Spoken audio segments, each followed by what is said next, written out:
You are at checkout. The card says $100. Not thrilling, but not shocking either. Then the page offers a tiny button, 4 payments of $25 with the first 25 due now. Your brain does that little budget exhale. 25 feels less like a purchase and more like lunch money wearing a blazer. The button did not lower the price. It changed the shape of the price. One big yes became one small yes today, plus 3 little promises that now know where your calendar lives. So you tap it. The order feels lighter in your hand. The first payment leaves. The other 3 do not argue, complain, or set off dramatic music. They just start walking toward future you with tiny receipts and suspiciously good posture. That is the open loop. Did you buy the item?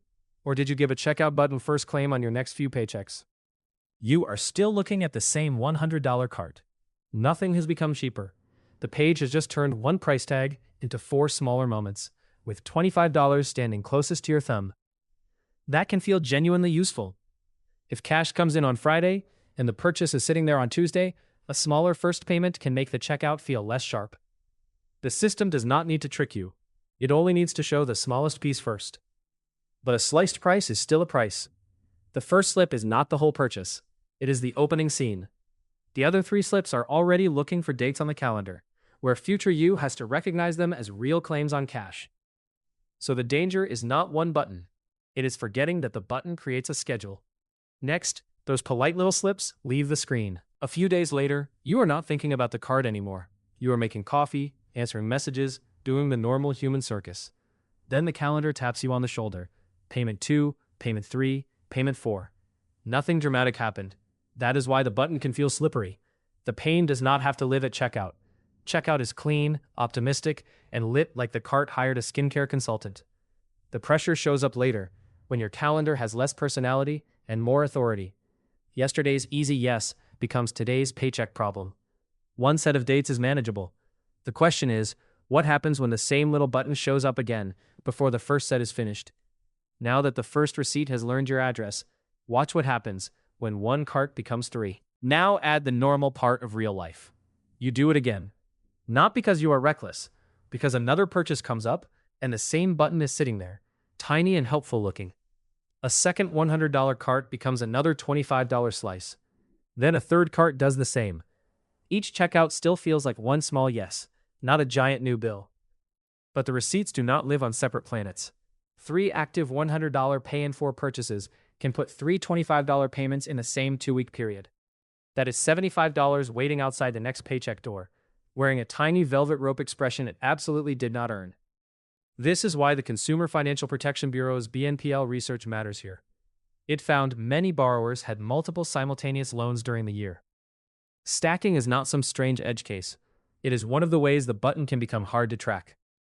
Next, the queue stops being cute and becomes a calendar date. Now, the calendar gets involved. You still do not have one giant purchase on screen. You have 3 active $100 carts, each with a $25 installment still walking around. When those 3 small payments land in the same 2-week stretch, the math is not mysterious. $25, $25, $25, $75 due. At that point, the pieces stop feeling like separate decisions and start acting like a fake subscription you built by accident. A normal subscription usually has one name.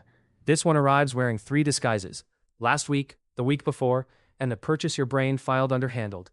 That $75 may crowd out other near-term uses of cash: emergency savings, faster debt payoff, or a planned expense already waiting for payday. Next, the same 75 walks into payday and asks for part of your breathing room. Now, put that $75 on payday. Say that after fixed bills you have $250 of flexible cash left.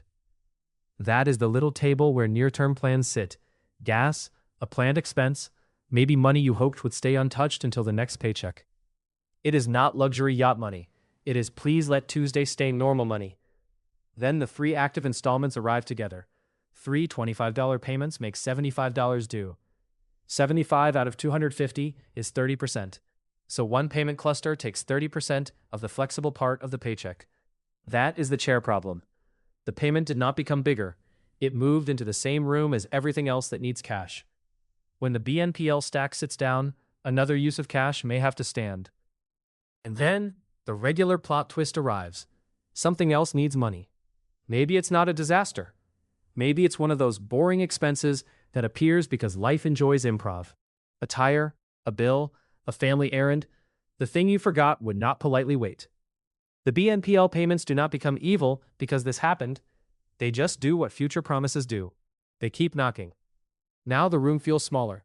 The surprise bill is not competing with the original $100 checkout screen. It's competing with the calendar you built after checkout. CFPB also reported that BNPL borrowers were more likely than other consumers to have higher balances on other unsecured credit lines, including credit cards and other consumer debt. That does not prove one button caused the whole pile. It does show why the stack deserves attention. Sometimes splitting a payment helps timing, sometimes it just moves the squeeze. Next, future you points at the cash that could have had a different job. Now, the checkout page is gone, but future you is standing in the kitchen with a clipboard from the awkward questions department. Not angry, worse, organized. The calendar has already claimed another $75. Across the month, the habit is acting like about $150 has a reserved parking spot. That is where this stops being only cash flow math and becomes opportunity cost. The same cash cannot also be emergency cushion, extra debt payoff room, and automatic investing habit. $1 can wear many outfits in a finance cartoon, but it cannot be in 3 doors at the same time. So the consequence is not just you bought the thing, it is that another option gets quieter.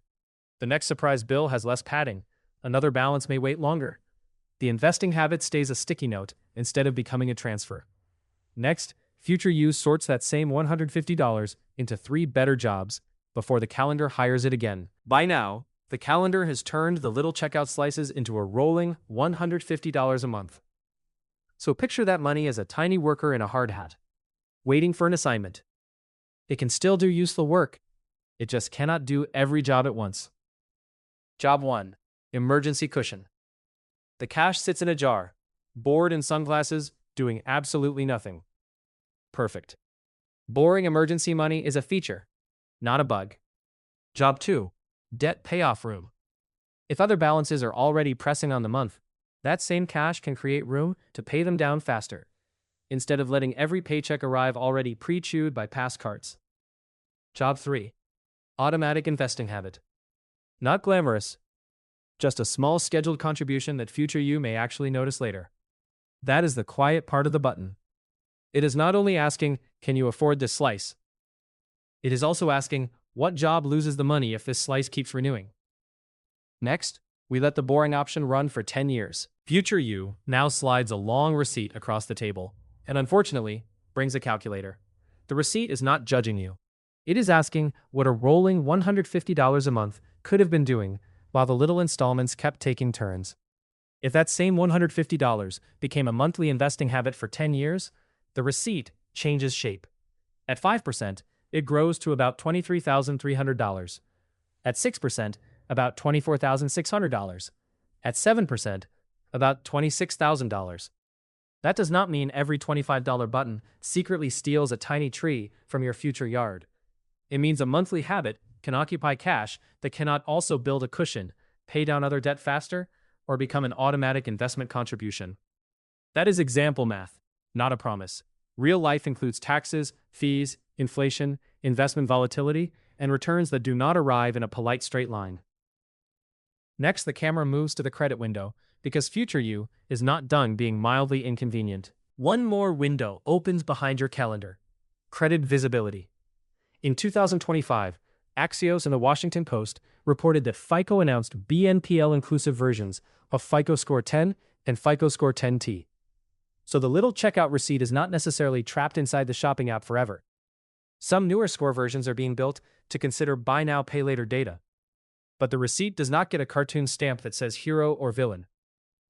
The impact on one person depends on whether BNPL data is reported, which scoring model is used, whether lenders adopt it, and how the payments are handled. Meanwhile, the calendar doesn't wait for the credit industry to finish its group project. If several small installments come due close together, they can still crowd out emergency savings, debt payoff, or planned expenses before any score model notices anything. So the clean move is simple. Stop treating the button as a private whisper between you and checkout. Next, you land back at the same button, with one question that is harder to dismiss. So, you are back at checkout. Same $100 cart, same $25 button. Only now, the button has a tail, dragging a calendar behind it. The offer can still be useful when timing is the real problem. But before your thumb lands, make the hidden dates visible. Put the next payments beside whatever is already circling that paycheck. Because stacked payments do not need drama to crowd out options. A few small installments landing close together can take cash that might have been an emergency cushion, faster debt payoff, or an automatic investment contribution. If the habit turns into about $150 a month, that money already has a job. The only question is whether you chose that job on purpose. So next time this button appears, ask before you tap. Is this buying the item or buying first claim on future you? What is one small payment that feels harmless until you imagine what else it could have become?